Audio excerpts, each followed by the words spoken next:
হ্যাঁ, কিরকম স্বচ্ছন্দতা ফিল করলেন? আমার জীবনে প্রথম 17 বছর পরে আমি 17 বছরে আওয়ামী লীগ সরকার আমলে আমি কোনো ভোট দিতে পারিনি। এখন যে ভোটটা এত সুন্দরভাবে ভোটটা দিয়েছি। আসসালামু আলাইকুম, আপনারা দেখছেন এখন সংবাদ 24, সাথে আছি আমি অহনা। একর মতো না, সচ্ছলভাবে ভোট দিয়েছি, কোনো সমস্যা নাই, কোনো গ্যাঞ্জাম নাই, কিচ্ছু নাই, একা নিরিবিলি পরিবেশে আমরা ভোট দিয়েছি। ভোট দিতে স্বাচ্ছন্দ্য বোধ করছেন ঠিকই, কিন্তু আমরা কাকে প্রত্যাশা করতেছেন এখানে? আশা করি তো আমাদের ধানের শীষ ইনশাল্লাহ বাস করবো।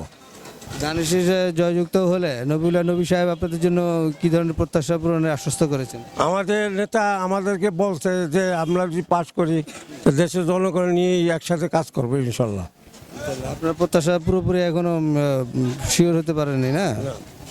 না, পূরণ তো হয়েছে ইনশাল্লাহ, যদি পাস করে তাহলে আমাদের প্রত্যাশা ইনশাল্লাহ পাস হবেই।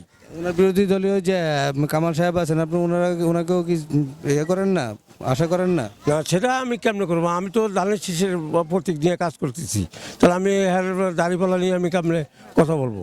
উনিও তো একই আশ্বস্ততা বলেছেন যে হ্যাঁ আমি ওগুলো করবো। এটা তার ব্যাপার, এটা আমাদের ব্যাপার। আমি তো দেখতেছি আমাদের ধানের শীষে প্রচুর ভোট পড়তেছে ইনশাল্লাহ। তাহলে আপনারা প্রত্যাশা করতেছেন নবীউল্লাহ নবী সাহেব জয়যুক্ত হবেন? ইনশাল্লাহ ইনশাল্লাহ। ঠিক আছে, ধন্যবাদ আপনাকে। হ্যাঁ, দর্শক মণ্ডলী, আপনারা দেখতে পাচ্ছেন যে গোবিন্দপুর আইডিয়াল স্কুলের এখানে যে ভোট কেন্দ্রে যারা ভোট দিচ্ছেন স্বাচ্ছন্দ্যভাবে ভোট দিতেছে, কোনো সমস্যা হচ্ছে না কারোই। হ্যাঁ, এটা সবাই প্রত্যাশা আশা করতেছে ধানের শীষে ভোট দিয়ে জয়যুক্ত করার জন্য নবীউল্লাহ নবী সাহেবকে।